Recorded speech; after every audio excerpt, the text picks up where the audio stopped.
Pengembangan dan pemeliharaan jaringan air limbah domestik merupakan salah satu upaya pemerintah daerah, yakni dalam hal ini pemerintah Kota Yogyakarta untuk meningkatkan pelayanan publik dalam bidang pengelolaan air limbah domestik kepada masyarakat. Pemerintah daerah mempunyai kewenangan untuk melakukan pengembangan dan pemeliharaan jaringan air limbah domestik berupa pengembangan saluran lateral atau sekunder, pipa servis atau tersier, dan sambungan rumah. Saluran lateral merupakan pipa membentuk ujung atas sistem pengumpulan air limbah dan biasanya terletak di jalan ataupun tempat-tempat tertentu yang digunakan untuk mengalirkan air limbah dari servis ke pipa induk. Ini dilakukan pembersihan manhole atau pembersihan saluran induk dikarenakan supaya agar saluran limbah tersebut supaya tidak tersumbat. Karenakan itu sering adanya limbah dari warung makan atau dari catering, itu yang pertama. Yang kedua, ada limbah yang seperti plastik, Pak. Plastik termasuk ranting-ranting kecil juga masuk ke saluran limbah tersebut. Jadi kami setiap berkala 1 tahun 1 kali itu diadakan pembersihan saluran supaya air lancar dan tidak meluap. Pembersihannya, yang pertama-tama kami melakukan pembersihan itu kita membuka saluran tersebut, kan ada bak kontrol. Kita buka di bak kontrol itu, kita masuk ke dalam, ada salah satu orang masuk ke dalam, dan kita masuk ke dalam, kita mengambil lumpur yang ada di dalam saluran tersebut. Selain lumpur juga banyak lemak, soalnya lemak kalau di air nanti bisa menjadi mengeras dan itu bisa menyumbat saluran. Biasanya yang dilakukan pembersihan nanti kita lihat yang sangat krusial atau yang sangat urgent, biasanya yang sering meluap. Biasanya kami melakukan sebagian di kota dan sebagian di Sleman. Itu termasuk yang kami lakukan adalah pembersihan saluran induk.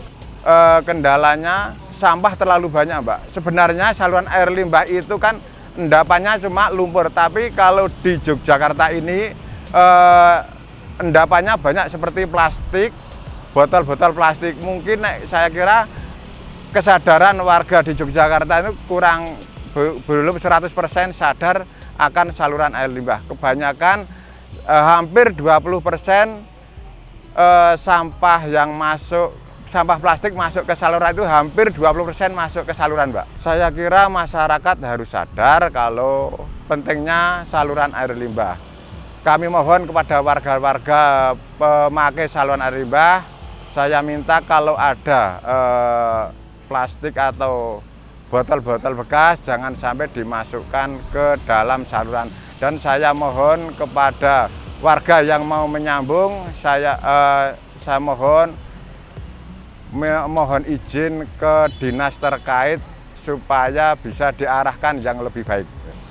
Pembersihan dilakukan secara berkala, dilakukan 1 tahun 1 kali, tapi kurang lebih dalam pekerjaannya hampir 3 bulan, Mbak. Jadi 1 tahun 1 kali selama kurang lebih 3 bulan sampai 4 bulan.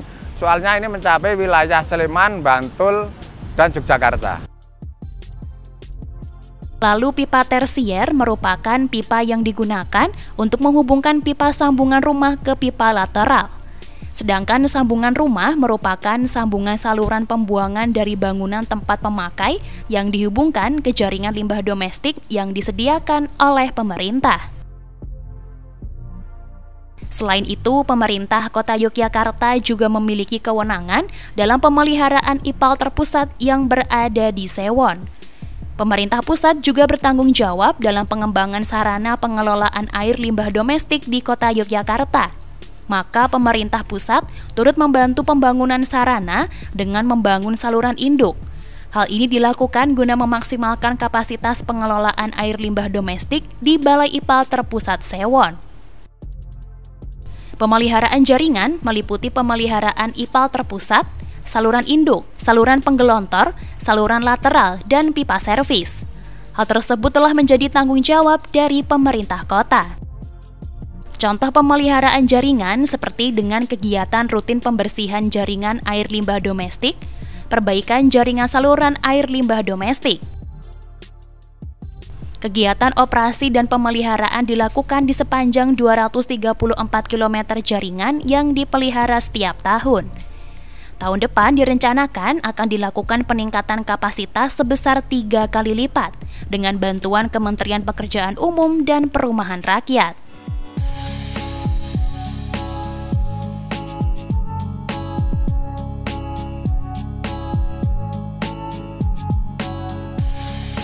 Air dengan kualitas yang baik dapat digunakan untuk keperluan sehari-hari, seperti mandi, mencuci, masak, dan juga minum.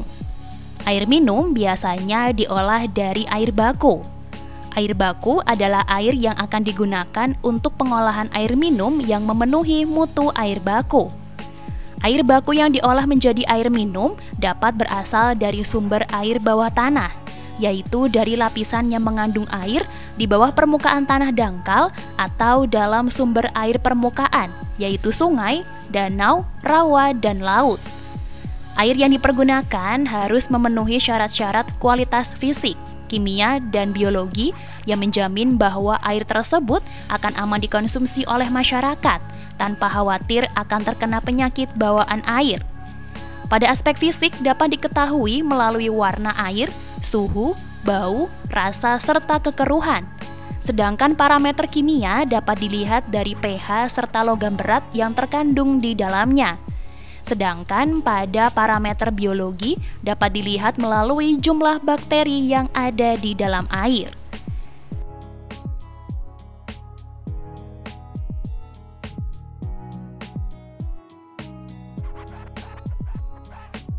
Di Yogyakarta, ketersediaan air baku sebagai sumber air minum juga terbatas. Kemudian, pemerintah Daerah Istimewa Yogyakarta membuat sistem pengelolaan air minum regional atau biasa disebut SPAM Kartamantul dalam rangka memenuhi kebutuhan air minum masyarakat Yogyakarta. Untuk mengatasi hal tersebut, maka diperlukan suatu sistem penyediaan air baku yang berkelanjutan dan tersistematis di wilayah Yogyakarta. Sumber air permukaan potensial yang berada di wilayah Yogyakarta, salah satunya berasal dari Sungai Progo, karena lokasi sungai ini mempunyai debit yang masih dapat digunakan untuk mensuplai kebutuhan air baku di wilayah Yogyakarta, dengan hasil produksi 400 liter per detik. SPAM ini berlokasi di Bantar, Desa Argorejo, Sedayu, Bantul. Air yang dikelola di sini akan didistribusikan ke PDAM Kota Sleman dan Bantul. Proses pengolahan air minum di SPAM ini dimulai dengan mengalirkan air dari Sungai Progo masuk ke intake. Kemudian dialirkan ke bak prasedimentasi untuk dilakukan proses sedimentasi awal atau pengendapan untuk menurunkan kekeruhan air. Kemudian dilakukan proses koagulasi, yaitu pencampuran bahan kimia PAC dan kaporit untuk menjernihkan air dan sebagai desinfektan. Pembuatan bahan PAC dan kaporit dilakukan di rumah dosing. Setelah larutan jadi, kemudian dialirkan ke koagulator untuk proses koagulasi. Koagulator berada di bangunan IPA yang terdiri dari 2 unit.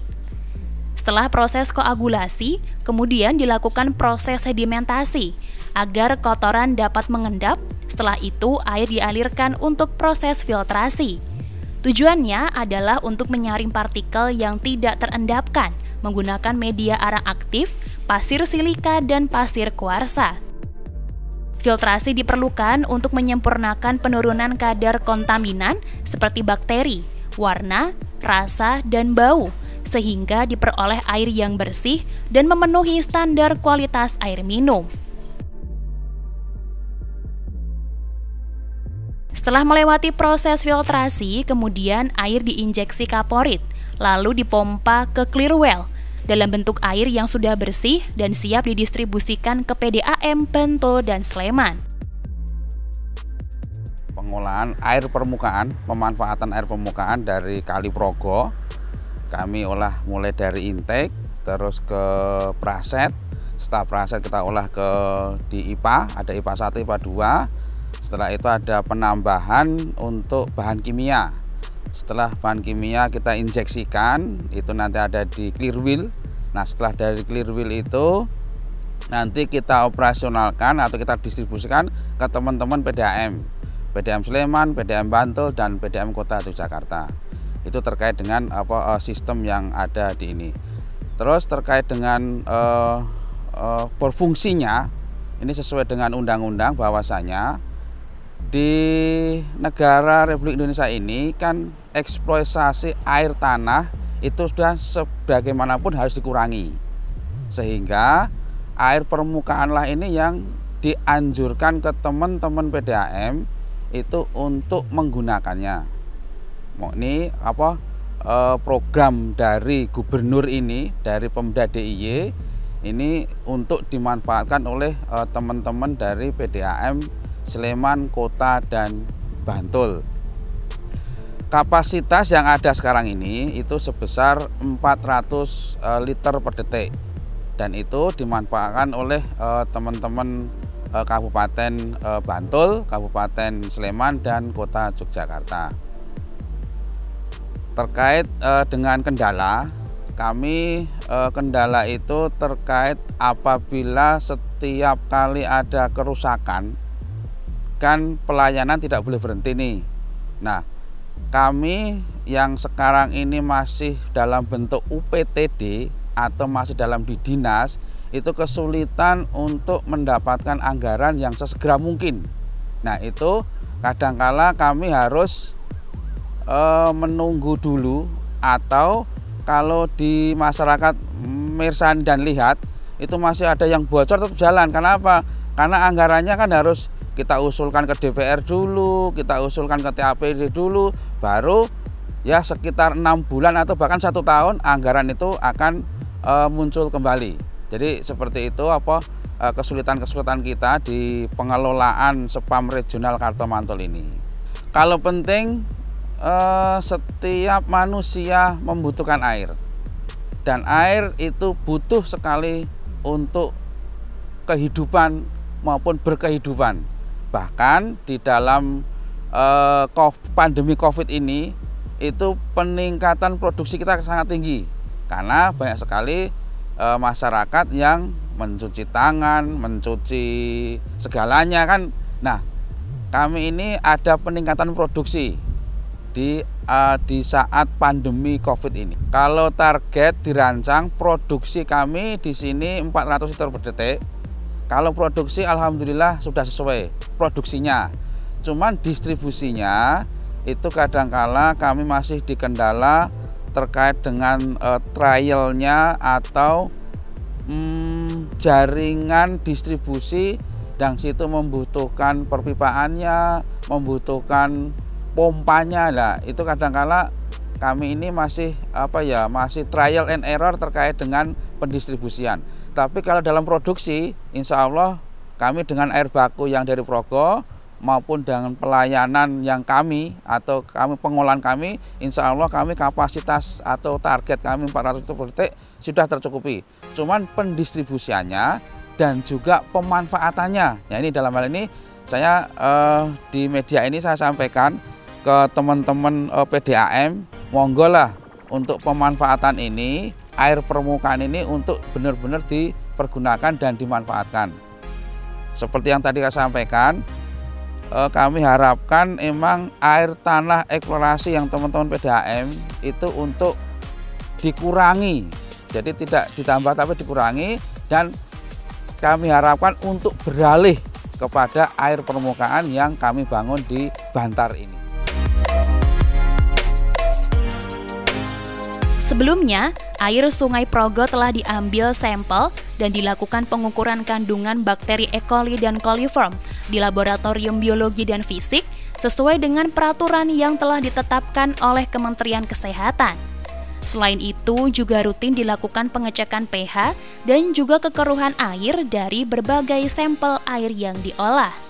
Ya sudah, kalau dulu sebelum ada spam itu masyarakat sini sangat kekurangan air. Dengan adanya spam ini sekarang udah sangat terbantu.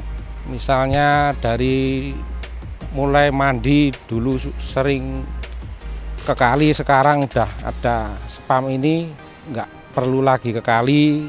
Terus cuci piring tidak lagi susah. Ya penting karena sangat berpengaruh terhadap masyarakat sini, terutama untuk lingkungan sini. Harapan kami semoga Spam tetap terus jaya, tetap dalam langkah-langkahnya tetap maju terus.